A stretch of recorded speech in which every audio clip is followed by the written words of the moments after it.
Bonjour, bonsoir, mes très chers frères et très chères sœurs, et dans toutes les églises se trouvant dans différents pays du monde, dans les villes, dans les villages.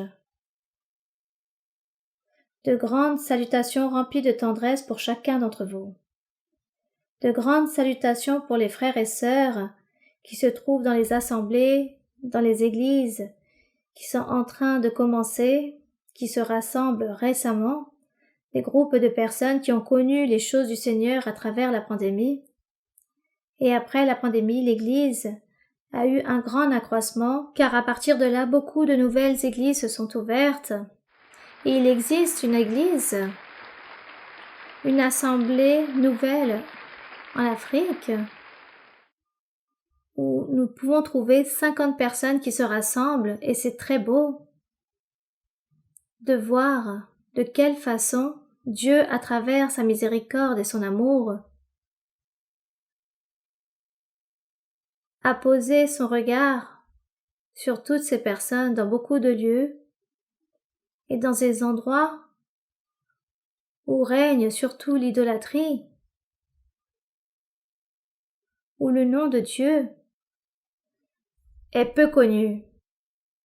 Mais le Seigneur, dans sa miséricorde, a permis que beaucoup de frères et sœurs, beaucoup de personnes ont pu venir dans les églises d'Europe et ont connu la parole de Dieu et apportent dans leur endroit, dans leur lieu, cette semence, l'évangile merveilleux de notre Seigneur Jésus-Christ, et nous rendons grâce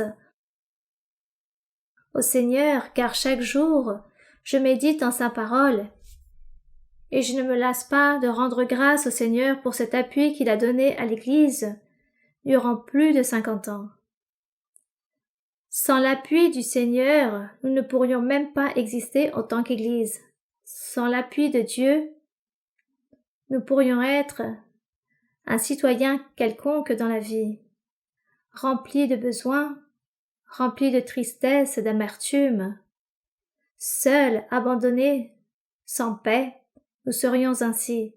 Mais la miséricorde de Dieu a été si grande, le Seigneur aujourd'hui est avec nous comme dit la Bible, comme la poule qui rassemble sa couvée sous ses ailes. Ainsi nous protège notre Dieu. Donc, de grandes salutations très chaleureuses pour les frères et sœurs qui se trouvent aujourd'hui avec moi, les personnes récentes et qui viennent pour la première fois, vous êtes tous bienvenus. Je vous invite pour que vous puissiez vous asseoir, et chacun où vous êtes, car je sais que maintenant il y a beaucoup de personnes qui se connectent dans différents temples qui se rassemblent. Mais il en reste encore un certain nombre de personnes qui ne se rassemblent pas. À peu près, il y a 17 000 points dans cette transmission de personnes qui ne se rassemblent pas dans les temples. Et ces 17 000 points, il y a sûrement plus de 2000 personnes. Mais je suis très heureuse que ces personnes se connectent, écoutent, voient l'enseignement, car je sais que Dieu les bénit. Je sais que Dieu a de grandes bénédictions pour toutes les personnes qui s'affermissent pour écouter la parole de Dieu, pour celui qui se dispose à connaître les chemins merveilleux du Seigneur. C'est ce qu'il y a de plus important. Bienvenue à chaque personne, que le Seigneur vous bénisse, et aujourd'hui nous allons continuer à étudier et à analyser l'Église primitive. Qu'est-ce qui s'est produit à ses premiers disciples lors des débuts de l'Église de notre Seigneur Jésus-Christ? Les commencements, car encore aujourd'hui le Seigneur continue à se manifester parmi nous. Et c'est pour cela que nous en sommes très fiers, nous sommes très privilégiés. C'est pour cela que nous voulons que chacun d'entre vous, vous aussi, venez pour participer de la présence de notre Dieu. Donc aujourd'hui, la lecture qui nous correspond, il s'agit de Actes chapitre 10. Dans Actes 10, nous avons des brefs résumés de faits, des choses qui se sont produites à un personnage nommé Corneille. Celui-ci n'était pas juif. Il était païen. Il était non-juif et appartenait à une autre nationalité. Mais Dieu a écouté Corneille, il a écouté ses prières, et de la manière qu'il nommait le nom de Dieu, il le faisait avec tout son cœur. Et c'est pour cela que Dieu a révélé à Pierre de venir lui rendre visite à cet homme nommé Corneille, à lui et à sa famille. Et c'est ce que nous allons lire. Et l'histoire raconte, ce résumé merveilleux raconte, il est écrit qu'il y avait en Césarée un homme nommé Corneille, centenier dans la cohorte dite italienne. Cet homme était pieux et craignait Dieu avec toute sa maison. Il faisait beaucoup d'aumônes au peuple et priait Dieu continuellement. Tout cela, Dieu l'a vu. Il n'a pas ignoré toutes ces choses que faisait Corneille. Car Corneille, en train de prier le Seigneur, a vu à travers une vision, vers la 9e heure du jour, il vit clairement qu'un ange de Dieu entrait où il se trouvait et lui disait « Corneille ». Prenons en compte que cette manifestation de Dieu, il s'agissait à travers d'une vision. À chaque fois, nous avons toujours enseigné dans l'Église que notre Dieu se manifeste à travers des visions, à travers des songes, à travers des révélations et à travers des prophéties. Et au jour d'aujourd'hui, le Seigneur continue de se manifester de cette façon. Gloire à Dieu, et nous lui rendrons grâce. Car il y a plus de 2000 ans que tous ces faits se sont produits. Et aujourd'hui encore, le Seigneur se manifeste de la sorte. C'est pourquoi nous croyons en Dieu, c'est pourquoi nous croyons qu'il existe. C'est pour cela que nous disons Dieu vit et Dieu parle, encore aujourd'hui. Dans le verset 4, il est écrit Corneille, les regards fixés sur cet ange, et saisi d'effroi répondit « Qu'est-ce, Seigneur ?» Et l'ange lui dit, le Seigneur lui répond, tes prières et tes aumônes sont montées devant Dieu et il s'en est souvenu. Envoie maintenant des hommes à Joppé et fais venir Simon, surnommé Pierre. Il est logé chez un certain Simon, corroyeur, dont la maison est près de la mer. Celui-ci te dira ce qui est bon de faire. L'ordre du Seigneur, à travers de cet ange, à travers la vision qu'il était en train de vivre à ce moment-là, Corneille. Dieu lui envoya un ordre. Et l'ange, dans le verset 7, qui lui avait parlé à Corneille, fut parti. Corneille appela 2 de ses serviteurs et un soldat pieux d'entre ceux qui étaient attachés à sa personne. Et après leur avoir tout raconté, il les envoya à Joppé. Le lendemain, comme ils étaient en route, car ils allaient chercher Pierre, et qu'ils s'approchaient de la ville, Pierre monta sur le toit, à ce même moment, vers la 6e heure pour prier, là où il logeait.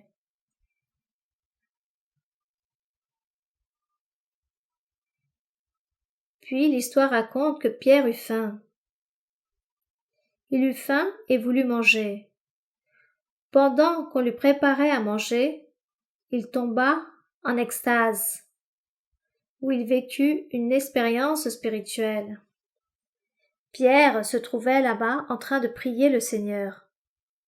Et il eut cette expérience merveilleuse. Il vit le ciel ouvert et un objet semblable à une grande nappe attachée par les 4 coins qui descendait et s'abaissait vers la terre. On dit qu'il a vu cela et cela descendait vers la terre, attaché par les 4 coins. et où il se trouvait tous les quadrupèdes et les reptiles de la terre et les oiseaux du ciel. Et une voix lui dit: Lève-toi, Pierre, tue et mange. Mais ce qui était surprenant, c'est que parmi ces animaux qui se trouvaient à ce moment-là, il y avait des animaux impurs. Des animaux impurs que Dieu avait enseigné à Moïse d'enseigner au peuple qu'il ne pouvait pas manger ces animaux impurs. Mais pourquoi parlait-on d'animaux impurs? Quelle était la raison ou le motif pour que Dieu nomme ainsi ces animaux? Et quel était le significatif? Ou quel était le symbole? Ou qu'est-ce que voulait dire Dieu lorsqu'il a choisi deux genres d'animaux, des animaux purs et d'autres impurs, et que le peuple ne pouvait pas manger d'animaux impurs? Tout ce que Dieu a fait dans l'ancien temps, tout était matériel et physique, et tout avait une raison d'être. Il y avait toujours un motif, un objectif, et tout avait représenté un symbole. Donc ici, Dieu a voulu donner un grand enseignement à Pierre. Lorsque Dieu a dit à Pierre: tue et mange, lorsqu'il lui dit: lève-toi, Pierre, tue et mange, Pierre répondit: non, Seigneur, car je n'ai jamais rien mangé de souillé ni d'impur. Il savait et connaissait que certains animaux, il ne pouvait pas les manger car ils étaient impurs. Dieu les avait qualifiés de cette façon. Et il dit qu'il s'est toujours préservé dans sa vie pour ne pas manger ce genre d'animaux. Et l'histoire raconte que pour la seconde fois, la voix se fit encore entendre à Pierre et lui dit: ce que Dieu a déclaré pur, ne le regarde pas comme souillé. Ce que Dieu a purifié, ne l'appelle plus souillé. Qu'est-ce qu'a purifié Dieu? À quoi faisait référence le Seigneur? Ici Pierre n'avait pas compris. Qu'est-ce que Dieu avait purifié? Selon le verset 15, lorsque Dieu parle pour la seconde fois et qu'il dit ce que Dieu a déclaré pur, nous comprenons que Dieu avait purifié les animaux. Que tous ces animaux que Pierre voyait n'étaient plus impurs ou souillés et qu'il pouvait maintenant les manger. Cependant, nous avons besoin de savoir qu'est-ce que Dieu appelait pur et impur, pourquoi et quelle était la représentation symbolique des animaux impurs par rapport à la réalité avec l'être humain. Nous allons donc lire dans Deutéronome 14, 4. Ici, dans Deutéronome 14, 4, nous lisons certains versets où Dieu a dit à Moïse, ou plutôt a interdit, Dieu a fait l'interdiction de consumer les animaux impurs. Dans Deutéronome chapitre 14, au verset 3, il est écrit: tu ne mangeras aucune chose abominable. Il parle des animaux purs et impurs. Tu ne mangeras aucune chose abominable.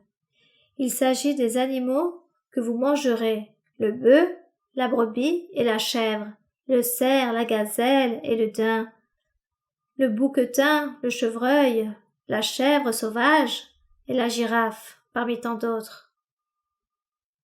Vous mangerez de tout animal qui a la corne fendue, le pied fourchu et qui rumine.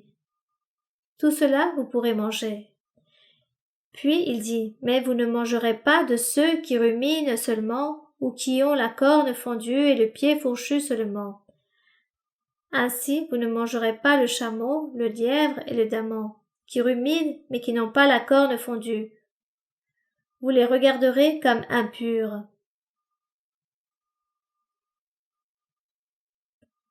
Et de cette façon, le Seigneur a réalisé la liste à Moïse pour qu'il puisse enseigner au peuple. On parle aussi des oiseaux, et il parle des animaux qui se trouvent dans la mer, de ceux qui se trouvent dans les eaux, de ce qu'ils pouvaient manger ou pas. Mais ici, il énumère des animaux qu'il a interdit de manger dans le verset 12. Par exemple, voici ceux dont vous ne mangerez pas l'aigle, l'orfraie et l'aigle de mer, le milan, l'autour, le vautour et tout ce qui est de son espèce, le corbeau et toutes ses espèces, l'autruche, le hibou, la mouette, l'épervier et ce qui est de son espèce, le chat-huant, la chouette et le cygne, le pélican, le cormoran et le plongeon, la cigogne, le héron et tout ce qui est de son espèce, la huppe et la chauve-souris. Vous regarderez comme impur tout reptile qui vole, vous en mangerez point. Vous mangerez tout oiseau pur, et il commence à énumérer quels étaient les animaux qu'il pouvait manger. Moïse n'a jamais demandé au Seigneur, mais pourquoi? Pourquoi il y a des animaux impurs et purs? Qu'est-ce que cela signifie? Il n'a pas demandé à Dieu, et le Seigneur non plus ne l'a jamais donné d'explication à Moïse. Pourquoi cette interdiction? Il s'est limité à dire le peuple doit obéir. Il doit obéir à mes commandements, à tous mes statuts. C'est ainsi?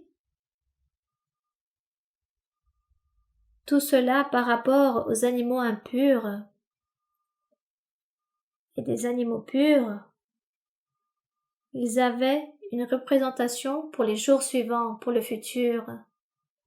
À chaque fois que nous avons lu les prophètes Ésaïe, Ézéchiel, nous trouvons toujours que le Seigneur parle pour les jours suivants, et il parlait qu'il allait purifier son peuple. Dans certains cas, il disait à travers le prophète que son peuple était souillé, il était impur parce qu'il réalisait le péché. Que s'est-il produit lorsque Dieu a voulu former ce peuple d'Israël? Dieu voulait former un peuple qui pouvait être saint, un peuple exclusif pour Dieu, différent parmi tous les différents peuples et nations, afin qu'ils puissent vivre une vie droite, sainte, devant Dieu. Voici ce que Dieu a voulu. C'était son objectif principal. Avoir un peuple exclusif, saint et que tous soient saints. Il disait, vous devez être saints car je suis saint. Mon peuple doit être différent parmi tous les peuples. Et je me manifesterai en ce peuple. Ils seront admirés, ils seront grands, ils seront très importants. Voici ce que Dieu a voulu. Mais malheureusement, le peuple a commencé à échouer devant Dieu. Presque depuis le commencement, le peuple a commencé à échouer à Dieu. Lorsque Moïse se trouvait sur la montagne du Sinaï en train de recevoir les 10 commandements, le peuple obligea Aaron à réaliser un veau en fonte, de le vénérer, car le peuple disait que Moïse les avait oubliés. Et lorsque Moïse est revenu, a vu le peuple réalisant de l'idolâtrie devant ce veau en fonte, et à partir de là commença le péché, la méchanceté de ce peuple soi-disant choisi par Dieu. À partir de là a commencé la désobéissance, les cœurs endurcis et le péché a régné. Et si nous continuons à lire toute l'histoire, si nous continuons à lire, c'est pourquoi nous lisons dans Samuel, dans Rois, dans Chroniques, nous pouvons trouver que le peuple a toujours suivi l'idolâtrie, a toujours suivi des faux idoles, des faux dieux, à cause de tous ces pays étrangers qui vénéraient les morts, les démons, et les gens pratiquaient de la sorcellerie, réalisaient de la magie, des envoûtements et tout ce genre de choses, et le peuple a commencé à suivre toutes ces choses païennes et qui étaient interdites par le Seigneur. C'est pourquoi le peuple, au lieu d'être un peuple saint comme Dieu voulait, est devenu un peuple abominable. Car qui l'a rendu impur, le péché? Donc il n'était plus ce peuple saint, mais ce peuple souillé, impur. Cependant, Dieu a voulu persévérer avec son plan du salut, car le Seigneur avait déjà planifié pour les jours suivants, pour le futur, d'envoyer le Seigneur Jésus-Christ, pour qu'il puisse établir ce peuple saint et parfait, pour établir ce peuple pur. Mais cette purification se trouvait à travers le Seigneur Jésus-Christ. Ce n'était plus à travers de manger ou pas des animaux impurs ou purs. Donc notre Dieu a continué dans sa miséricorde, avec sa patience. Le Seigneur a accompagné durant beaucoup de siècles et beaucoup d'années le peuple d'Israël jusqu'au jour où est venu le Seigneur Jésus-Christ. Mais avant cela, nous allons lire ici, dans Ésaïe, dans Ésaïe 35, 8.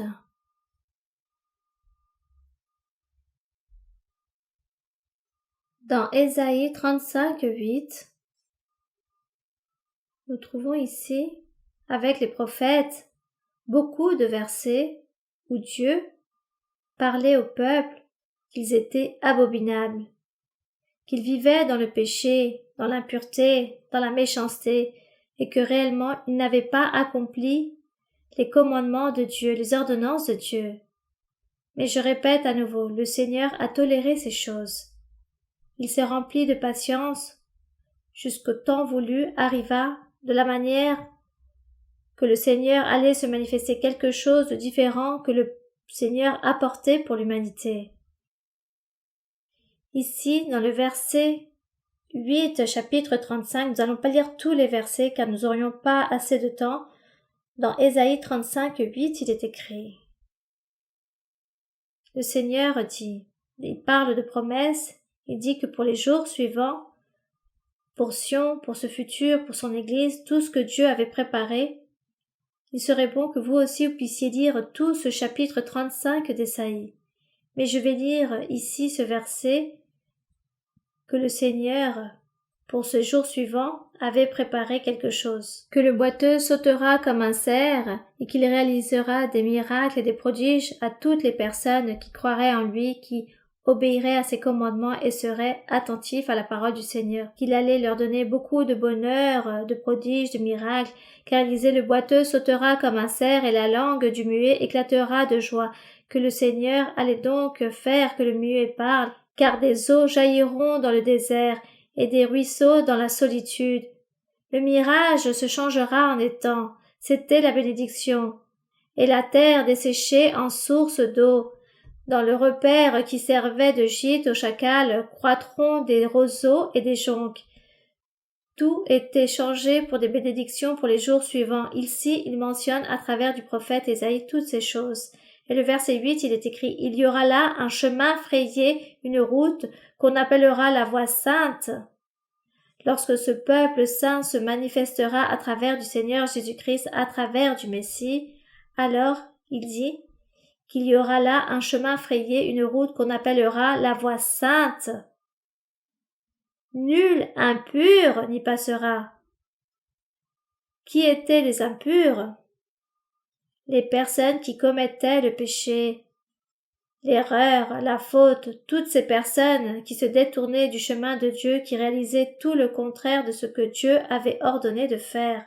Alors, les impurs, c'étaient toutes ces personnes qui commettaient ce péché. C'était la personne impure. Ce n'étaient pas ces pauvres animaux dont Dieu avait choisi en disant ne mangez pas les animaux impurs, tout simplement les animaux purs. Car le Seigneur disait, vous devez être un peuple saint, pur. Mais ils ont continué à accomplir ce commandement matériel de manière littéraire. Ils se sont gardés de ne pas manger des animaux impurs comme Pierre, lorsqu'il a dit « Durant toute ma vie, je n'ai pas mangé d'animaux impurs, même si j'ai vécu dans le péché. » Si Pierre a vécu dans le péché, alors il était impur devant Dieu. Pour Dieu, c'était une personne impure.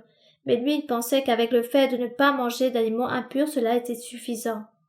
C'était l'interprétation qu'on donnait dans l'ancien temps à la parole de Dieu, de manière physique et matérielle, de manière littéraire, mais réellement, ce que Dieu voulait, il voulait un cœur pur, un esprit pur devant le Seigneur.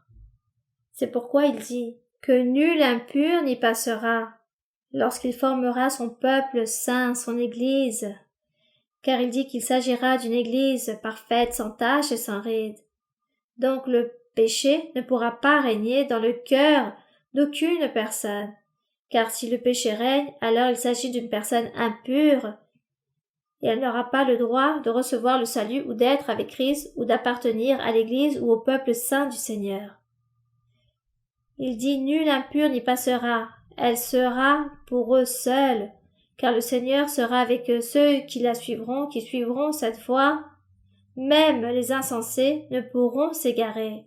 Béni soit le Seigneur. Il dit que là-bas, il n'y aura pas de lion, nulle bête méchante, car les rachetés de l'Éternel retourneront à Sion avec chant de triomphe, d'allégresse, car il s'agit du Messie, du Sauveur, celui qui était chargé de purifier, de sauver, d'ôter l'impureté, d'ôter toutes les choses mauvaises, toutes les souillures. Dans Ésaïe, le Seigneur dit qu'il purifiait les souillures du corps d'Israël, qu'il ôterait toutes ces choses mauvaises, impures. Donc tous ces animaux que Dieu a fait cette interdiction représentaient symboliquement le péché. Et comme le peuple a péché, ils étaient donc impurs. Donc lorsque le Seigneur Jésus-Christ apparaît en prêchant le royaume des cieux, il y avait des personnes, tous étaient des Israélites, des hommes étrangers ou non juifs, tous étaient impurs. Très bien, continuons maintenant ici dans Jérémie, dans le livre de Jérémie 33, 8. Jérémie 33, 8. Il est écrit, il s'agit de promesses du Seigneur pour les jours suivants, pour le futur, pour la nouvelle ère du Seigneur Jésus-Christ, où Dieu parle à Jérémie et lui dit, parle et dis cela au peuple, prophétise. Il est écrit, arrivera le jour, le temps, où j'établirai un peuple. Il dit, dans ses premiers versets, il dit cela, et ensuite dans le verset 8, je les purifierai, ce peuple, de toutes les iniquités. Cela signifie qu'ils marchaient dans l'impureté. Il dit, je les purifierai de toutes les iniquités qu'ils ont commises contre moi. Je leur pardonnerai toutes les iniquités par lesquelles ils m'ont offensé, par lesquelles ils se sont révoltés contre moi. Ils étaient donc impurs. Et tous ces animaux impurs que Dieu avait interdit de manger, symboliquement, ils représentaient la méchanceté, le péché, et comme Dieu avait dit qu'il allait établir un peuple et que le peuple d'Israël allait être un peuple saint, exclusif, il disait, il s'agira des animaux purs, et les animaux impurs, il n'y en aura pas. Cependant, tous ceux qui ont appris les normes, les lois, les règles de Moïse, ils ont interprété que les impurs étaient les nations étrangères et qu'ils avaient ce titre de peuple saint, de peuple exclusif de Dieu. Ils se sentaient très fiers avec ce nom qu'ils portaient dans l'ancien temps, je parle. Puis il disait que les impurs, c'étaient les personnes appartenant à d'autres nations étrangères nommées non-juives. Mais ici nous voyons que les animaux impurs représentaient le péché, c'était la méchanceté, les iniquités, et le même peuple de Dieu était impur. C'est très contradictoire, n'est-ce pas? Donc ici, dans Daniel, nous allons voir et dire ici dans Daniel, dans le prophète Daniel, dans le chapitre 12, verset 10, lorsque le Seigneur a donné ses révélations, ses visions à Daniel, Et le Seigneur a parlé par rapport à la fin du monde de ce qui allait se produire. Alors le Seigneur lui dit tant de choses à Daniel, et Daniel ne comprend pas et lui pose des questions. Il pose des questions au Seigneur, et parmi tant d'autres, le Seigneur lui dit: Daniel, pour les derniers jours, regarde ce que j'ai préparé. Je vais établir mon peuple, mon Église. Il s'agira d'un peuple saint. Il dit: et ceux qui dorment, un jour je viendrai et j'emporterai ce peuple. Et Daniel n'a jamais compris de quoi il s'agissait. Ici, dans le verset 2, il dit: plusieurs de ceux qui dorment dans la poussière de la terre se réveilleront, les uns pour la vie éternelle et les autres pour l'opprobre, pour la honte éternelle, faisant référence à la venue du Seigneur Jésus-Christ. Il est logique que Daniel n'avait pas compris. Il n'avait pas compris cela, mais Dieu parlait pour les jours suivants. Il parlait pour nous. Nous rendons grâce au Seigneur que Dieu a permis toutes ces choses, car aujourd'hui nous comprenons, car nous le vivons et nous profitons de toutes ces paroles prophétiques de notre Dieu. Donc le Seigneur donne des explications à Daniel, et Daniel, ici dans le verset 8, après que Dieu lui explique tout ce qui allait se produire dans les jours suivants, dans le futur, il lui dit dans le verset 8, « J'entendis, mais je ne compris pas. Et je dis, mon Seigneur, quelle sera l'issue de ces choses? » Et le Seigneur lui répond, « Va, Daniel, car ces paroles seront tenues secrètes et scellées jusqu'au temps de la fin. » Alors il ne lui a donné aucune explication. Et dans le verset 10, il dit, « Plusieurs seront purifiés. » Ce qui signifie, lorsqu'il dit cela, lorsque le Seigneur est venu sur la terre, tous étaient impurs, toutes les personnes commettaient le péché. Il n'y avait pas une seule personne qui n'avait pas commis de péché. Absolument tous péchaient et avaient besoin d'être purifiés, tant le peuple d'Israël, les Juifs comme non-Juifs ou païens. Absolument tous. Et ici, dans le verset 10, il dit « Plusieurs seront purifiés, blanchis et épurés. Les méchants seront le mal, et aucun des méchants ne comprendra, mais ceux qui auront de l'intelligence comprendront. » C'est ainsi que Dieu a parlé à Daniel. Nous allons donc maintenant aller au livre de Colossiens. Ici, dans Colossiens,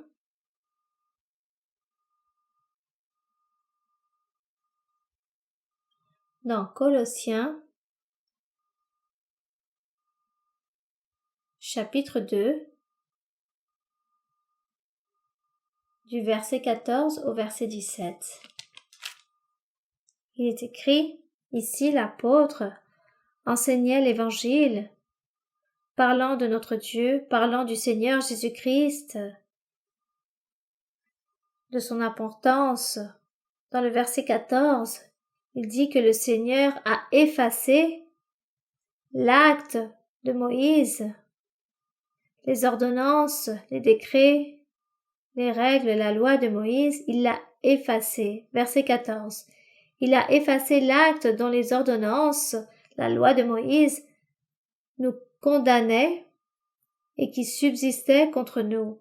Il l'a détruit en le clouant à la croix. Cette loi de Moïse, il l'a effacée et il l'a clouée sur la croix. Gloire à notre Dieu. Sur la croix, chose difficile d'y croire. Beaucoup ne croient pas en cela. Mais nous y croyons, car nous avons aujourd'hui le Saint-Esprit, la manifestation du Saint-Esprit dans nos vies. Nous avons aujourd'hui ce Dieu qui parle à travers des songes, des visions et de la prophétie. Il sonde notre cœur, il nous donne la joie, il transforme notre vie, il nous a ôté cet appétit au péché. Donc nous y croyons, nous croyons en ce verset, que le Seigneur a effacé l'acte des ordonnances ou de la loi de Moïse. Il l'a effacé, il l'a détruit en la clouant à la croix. Donc ici, le Seigneur, dans un certain évangile, il dit que la fin de la loi, c'est Christ. La fin de cette méthode de salut que Dieu avait implantée à travers de Moïse n'a pas servi, a échoué C'est pourquoi Dieu a établi une nouvelle méthode, celle de croire en le Seigneur Jésus-Christ, de suivre ses commandements, et le Seigneur, avec le Saint-Esprit, réalise cette œuvre merveilleuse de transformer les vies, de régénérer les vies et faire que les personnes changent de vie, s'éloignent du péché, renoncent au péché et vivent une vie droite et parfaite comme Dieu le veut. Il veut que nous soyons purs, que nous soyons réellement purs. Donc, où vont rester les animaux purs et impurs? Nous allons continuer ici à lire. Puis, il est écrit ici, dans Hébreux, nous allons voir ici dans Hébreux chapitre 8, 5, très rapidement, il est écrit. Ici, dans Hébreux, on parle de l'apôtre, le médiateur de cette nouvelle alliance, notre Seigneur Jésus-Christ, qui est venu comme souverain sacrificateur pour expier le péché, car les sacrificateurs de l'ancien temps l'expiaient avec le sang des animaux. Mais le Seigneur Jésus-Christ, il est venu et il a expié avec son propre sang. Il a expié, pourquoi? Pour purifier. Et ici, dans le verset 5, il est écrit « Lesquels ?» Il dit que lui, en tant que souverain sacrificateur, constitué, lui-même s'est présenté comme des offrandes selon la loi, lesquels, il dit que les sacrificateurs qu'il y avait dans le peuple servaient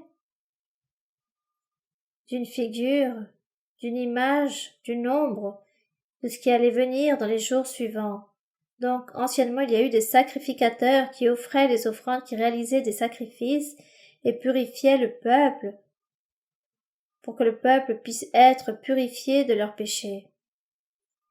Et dans le verset 5, lesquels, donc ces sacrificateurs, célèbrent un culte, image et ombre des choses célestes, selon que Moïse en fut divinement averti lorsqu'il allait construire le tabernacle.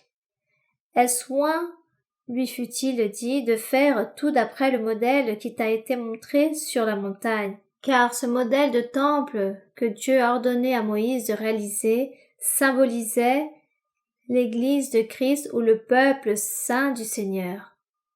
Un peuple saint qui allait se charger le Seigneur avec le Saint-Esprit pour purifier. Puis il dit, tout ce qui s'est produit dans l'ancien temps, dans l'époque de Moïse, c'était l'image ou l'ombre des choses célestes, de ce qui allait venir dans les jours suivants, et c'est pour cela que nous trouvons ici, revenons de nouveau dans le livre de Actes, et par cette image, cette ombre que Dieu a faite dans l'ancien temps pour représenter les choses qui allaient se produire dans l'évangile de notre Seigneur Jésus-Christ.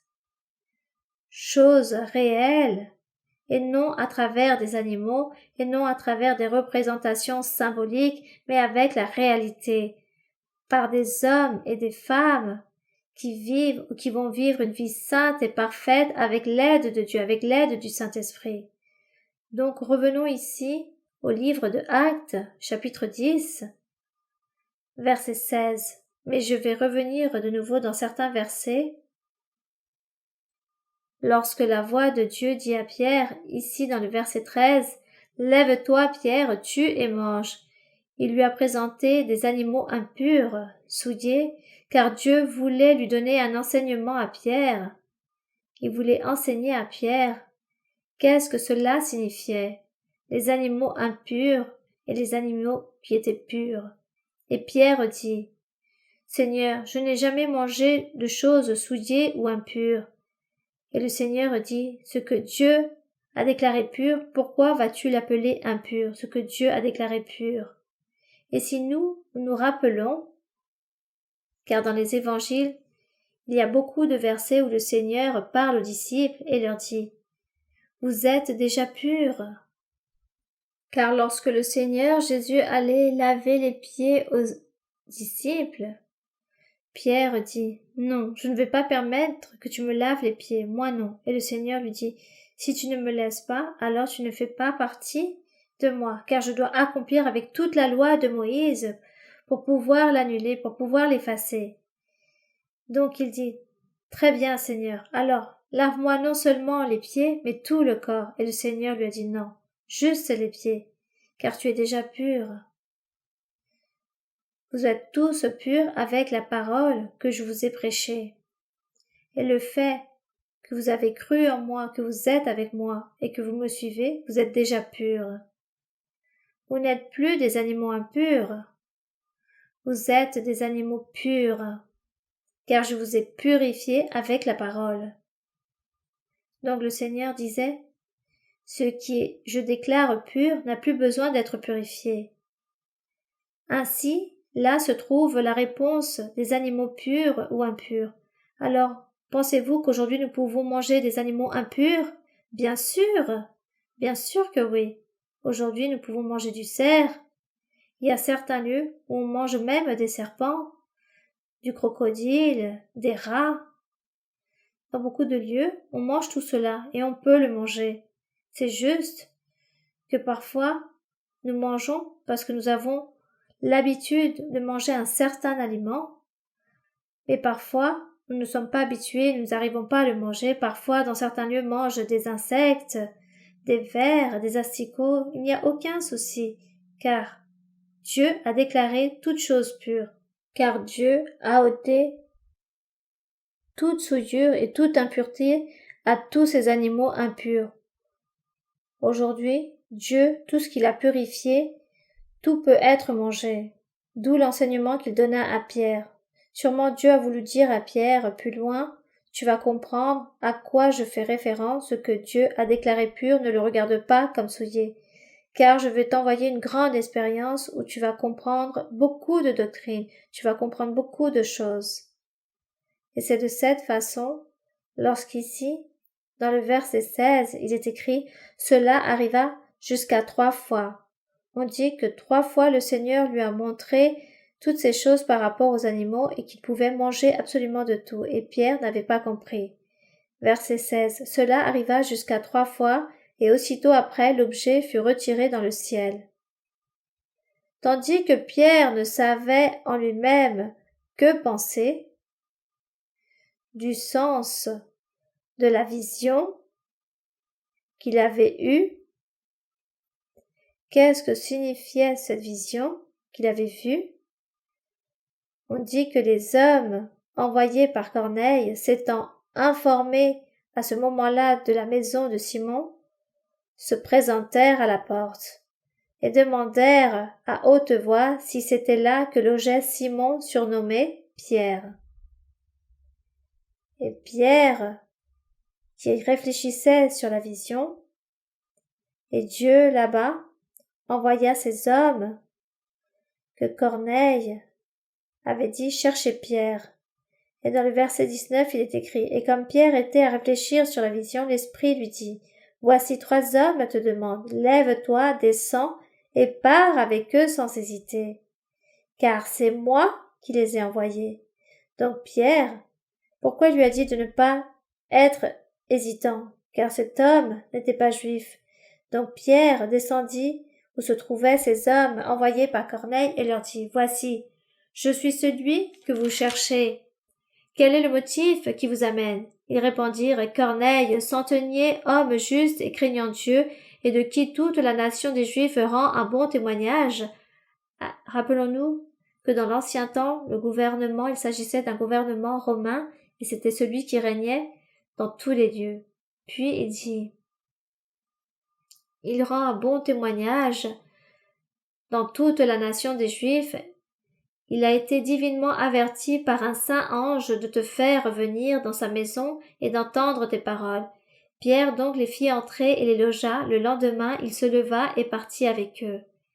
Quelques-uns des frères de Joppé l'accompagnèrent. Ils arrivèrent à Césarée le jour suivant. Corneille les attendait et avait invité ses parents et ses amis intimes. Cet homme a été très intelligent. Lorsque Pierre entra, Corneille, qui est allé au-devant de lui, tomba à ses pieds et se prosterna. Mais Pierre le releva en disant, « Lève-toi, moi aussi je suis un homme. » Et conversant avec lui, il entra et trouva beaucoup de personnes réunies. C'est-à-dire, là-bas a commencé une église, car Corneille a invité tous ses proches, sa famille, pour écouter la parole de Dieu. Puis il leur a dit, « Vous savez qu'il est défendu à un juif de se lier avec un étranger ou d'entrer chez lui. » Pour Pierre, tout cela était très clair. Tout cela était abominable pour un juif de s'approcher ou de se lier avec un étranger. Mais Dieu m'a appris à ne regarder aucun homme comme souillé et impur. C'est pourquoi tous avaient été impurs. Et Dieu est venu pour purifier les personnes, les juifs, les étrangers et les non-juifs. Donc Dieu a donné ce grand enseignement à Pierre, et Dieu, lorsqu'il a dit à Moïse de ne pas manger ces animaux, en parlant de ces animaux purs et impurs, il s'agissait avec un certain objectif car il voulait symboliser qu'il s'agissait de l'ombre des jours suivants. Comme le Seigneur dit, regarde, les animaux impurs vont signifier ceux qui pêchent, qui commettent le péché. Mais ceux à qui je choisis mon chemin et ne veulent pas obéir, alors ils vont être tous impurs. Et tous se sont devenus des êtres abominables, impurs. Et ici, dans le verset 29, Pierre avait compris, car Dieu lui avait envoyé cette révélation de pouvoir comprendre. Donc il est écrit ici dans le verset 29, c'est pourquoi je n'ai pas eu l'objection à venir puisque vous m'avez appelé. Je vous demande donc pour quel motif vous m'avez envoyé chercher. Et Corneille dit, il y a 4 jours à cette heure-ci que je priais dans ma maison à la 9e heure, et voici un homme vêtu d'un habit éclatant se présenta devant moi et dit, Corneille, ta prière a été exaucée et Dieu s'est souvenu de tes aumônes. Envoie donc à Joppé et fais venir Simon, surnommé Pierre. Il est logé dans la maison de Simon, corroyeur près de la mer. Aussitôt, j'ai envoyé vers toi, et tu as bien fait de venir. Maintenant donc, nous sommes tous devant Dieu pour entendre tout ce que le Seigneur t'a ordonné de nous dire. Il a cru, Corneille avait cru en notre Dieu. Mais comment n'allait-il pas croire Corneille après avoir eu cette vision que Dieu lui a envoyée, après de cette grande manifestation de voir l'ange de Dieu en train de lui parler? Qui ne va pas croire en cela? Voici ce que Dieu fait aujourd'hui avec nous. Dieu l'a fait, et il le fait avec toutes les personnes, avec tous les gens qui viennent pour la première fois et toutes les personnes récentes qui viennent à l'église. Le Saint-Esprit leur parle. Il sonde leur cœur, donne des orientations, des consolations, un soutien, et les personnes commencent à voir aussi des visions, à avoir des expériences spirituelles avec Dieu. Qui ne va pas croire en toutes ces choses? Les personnes croient, les personnes acceptent et disent Dieu réellement vit, il se trouve dans ce lieu. Voici ce que disent les personnes. Puis il est écrit ici dans le verset 34, alors Pierre, ouvrant la bouche, dit en vérité, je reconnais que Dieu ne fait point acception de personne, mais qu'en toute nation, celui qui le craint et qui pratique la justice, lui est agréable. Dieu a envoyé la parole aux fils d'Israël en leur annonçant la paix par Jésus-Christ, qui est le Seigneur de tous. Béni soit le Seigneur. Vous savez ce qui est arrivé dans toute la Judée, après avoir commencé en Galilée, à la suite du baptême que Jean a prêché. Vous savez comment Dieu a oint du Saint-Esprit et de force Jésus-Christ de Nazareth, qu'il allait de lieu en lieu, faisant du bien et guérissant tous ceux qui étaient sous l'empire du diable, car Dieu était avec lui. Nous sommes témoins de tout ce qu'il a fait dans le pays des Juifs et à Jérusalem. Ils l'ont tué en le pendant au bois. Voici la manière de comment Pierre a commencé à parler à ce centenier, à Corneille. Puis dans le verset 40, il est écrit « Dieu l'a ressuscité le 3e jour, et il a permis qu'il apparût, non à tout le peuple, mais aux témoins choisis d'avance par Dieu. À nous qui avons mangé et bu avec lui, après qu'il fut ressuscité des morts. Gloire à Dieu. » Pierre témoignait qu'il était témoin que Jésus-Christ avait ressuscité, car après sa mort, lorsqu'il a ressuscité, il a mangé et bu avec ses disciples. Il croyait donc que tout cela était vrai. Il avait la conviction. Personne n'allait lui faire douter, car il l'a vu. Puis, dans le verset 43, il est écrit, ou plutôt le 42, « Et Jésus nous a ordonné de prêcher. Nous l'avons vu lorsqu'il a ressuscité des morts. Nous avons mangé, parlé et bu avec lui. Il nous a ordonné de prêcher au peuple et d'attester que c'est lui que Dieu a établi par Dieu juge des vivants et des morts. Gloire à notre Dieu. De ce Jésus rendent témoignage tous les prophètes, et cela est vrai. Si nous commençons à lire à partir de Moïse, nous pouvons voir que tous les prophètes dans l'ancien temps ont parlé toujours du Seigneur, de ce Messie, du Sauveur, de celui qui allait venir dans les jours suivants. C'est pourquoi il dit que tous les prophètes rendent de lui le témoignage que quiconque croit en lui reçoit par son nom le pardon des péchés. Comme Pierre prononçait encore ces mots, le Saint-Esprit descendit sur tous ceux qui écoutaient la parole. Quelle merveille! Voyez donc toutes ces choses merveilleuses de comment Dieu se manifestait. Et tous les fidèles circoncis, c'est-à-dire Pierre et tous ceux qui l'accompagnaient, qui étaient venus avec Pierre, furent étonnés, émerveillés de ce que le don du Saint-Esprit était aussi répandu sur les païens, sur les étrangers.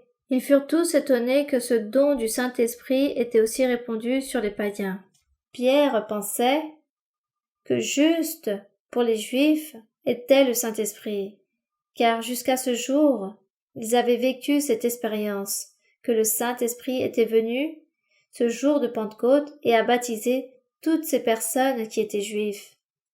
Donc il pensait que c'était juste pour les Juifs, mais lorsqu'il a vu que le Saint-Esprit était venu sur toute cette maison, c'est lorsqu'il comprend cet enseignement par rapport aux animaux purs et impurs. Il avait compris ce que Dieu lui avait dit, que tout ce qu'il a déclaré pur, qu'il ne fallait pas le nommer impur, car Dieu avait purifié. Dieu a purifié ici Corneille, et le Seigneur aussi, en même temps, il a purifié les animaux. Il a ôté cette impureté de ne pas les manger. C'est pourquoi aujourd'hui nous pouvons tout manger tous ces animaux. Si les personnes aiment ce goût de manger cela, peuvent manger. On n'offense pas Dieu, car le Seigneur Jésus-Christ a fait ce miracle. Car tout ce que Dieu a enseigné dans l'Ancien Testament à travers Moïse, c'était l'image et l'ombre de ce qui allait venir pour les jours suivants et dans le futur s'accomplit avec les personnes, avec les êtres humains. Avec toutes les personnes s'accomplissent toutes ces choses. Donc c'est merveilleux de pouvoir comprendre, de méditer, et c'est merveilleux de vivre avec Dieu et d'expérimenter avec lui toutes ces merveilles, toutes ces expériences merveilleuses que Dieu nous envoie à travers de son Saint-Esprit. Puis ici, comment ont-ils compris qu'ils avaient reçu le Saint-Esprit? Comment l'avaient-ils su? Car il est écrit, lisez le verset 46, car ils les entendaient parler en langue et glorifiaient Dieu. C'était la démonstration, l'évidence de savoir que les personnes avaient reçu le Saint-Esprit, c'est-à-dire parler d'autres langues différentes de la langue maternelle. C'était donc la démonstration. Ils se rendirent compte qu'ils avaient reçu le Saint-Esprit, car ils s'entendaient parler dans d'autres langues. C'est la démonstration. Et tout cela continue à être en cours encore aujourd'hui. Cela n'a pas changé. Le Seigneur n'a pas changé toutes ces choses. Il ne se repentit pas de ce qu'il fait.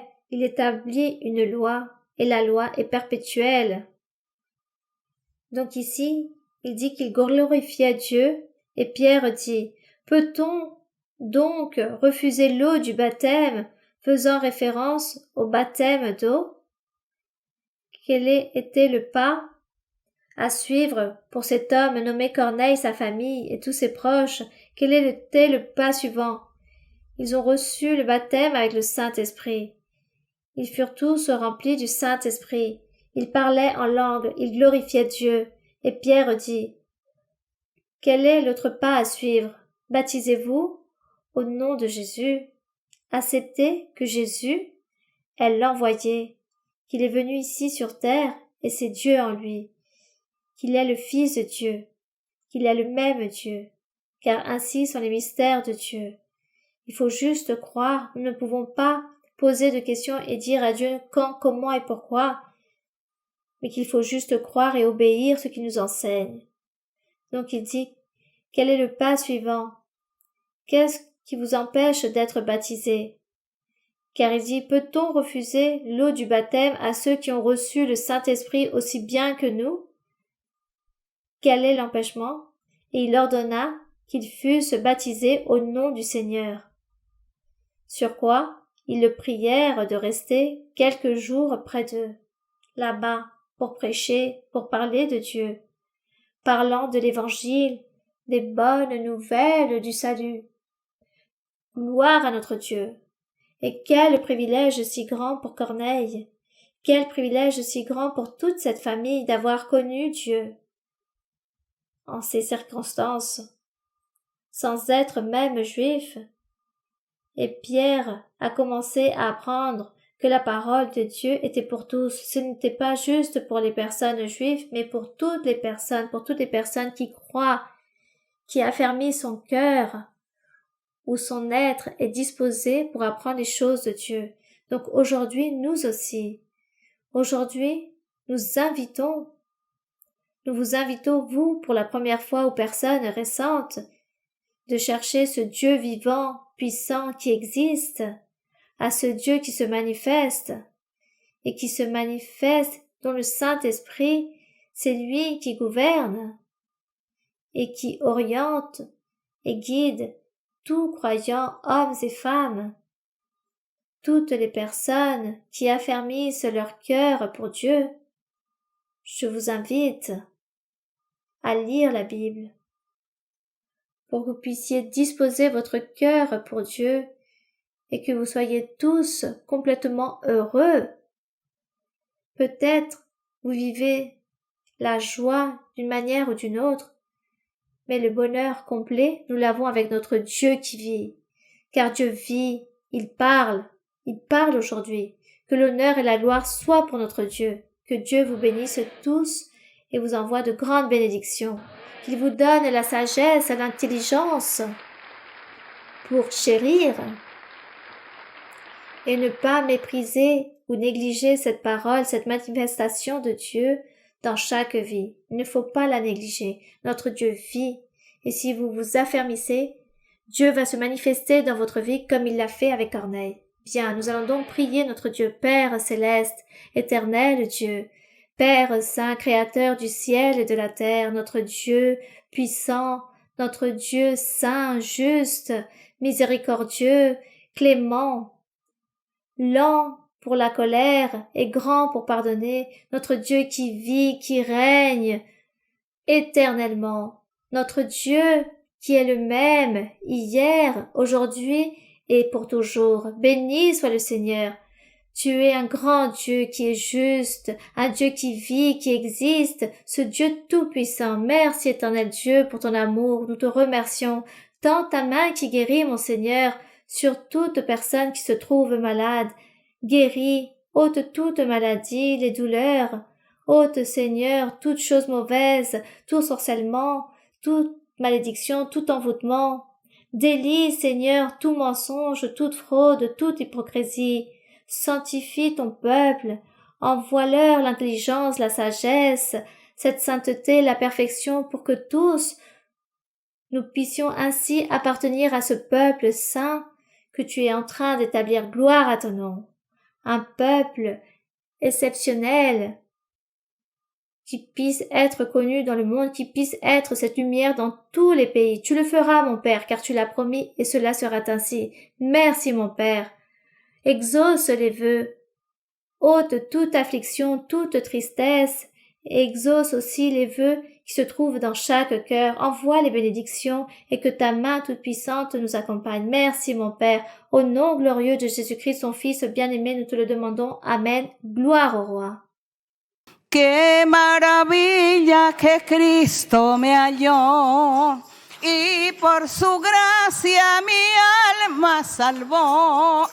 Qué maravilla, me infunde alegría, pues todas mis culpas su sangre borró. Qué maravilla que Cristo me halló y por su gracia mi alma salvó.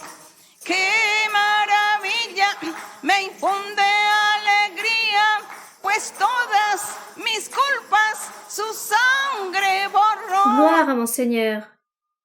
Nous rendons grâce à notre Dieu. Que mon Dieu vous bénisse tous grandement. De grandes salutations remplies de tendresse et de bénédictions pour chacun d'entre vous. Merci beaucoup et aussi les frères et sœurs qui se trouvent avec moi. Que Dieu vous bénisse grandement. De chaleureuses salutations pour chacun d'entre vous et pour les enfants. Le bisou comme toujours. Merci et que Dieu vous bénisse.